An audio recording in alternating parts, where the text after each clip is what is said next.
কিরে ভাই কোটি যাস? এই একটা নেতার বাড়ি যাবো। কে? এই 18 বছর হয়েছে না, এই একটা নেতা দিয়া ভোট ভোট দিন, সাইমক 10,000 টাকা দিবা, তাক মুই ভোট দিন। না হইলে ভোট টোট দিবে না, সাইমক 10,000 টাকা দিবা, তাক ভোট দিন। মোরও তো 18 বছর হয়েছে, মুই তাকে ভোট দিতে চল মগো ভাই 10,000 টাকা দেবে তাকে ভোট দিন চল না।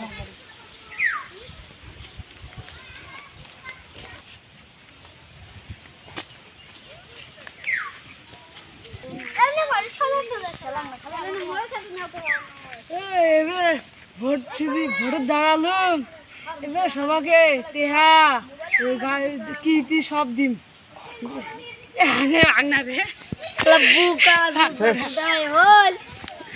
ফির গোতে বানাবে না, দেখতো ফির গোতে বানাবে। এবার তো ভোট দাঁড়ালো, সকাকে ঘরটা দেন। থামিস ক কি কোন আরবার ক বাড়ি দেম, এবার জিতার পর সকাকে বাস দেম। মুই তো ভোট দিম, 10,000 টাকা দিলে মুই তো ভোট দিম, তাছাড়া ভোট তো দিবেন না। কালকে আসিস দেব। ঠিক আছে, ভোটের দিনে দিন না। হ্যাঁ ঠিক আছে, কালকে আসিস তাতে হবে।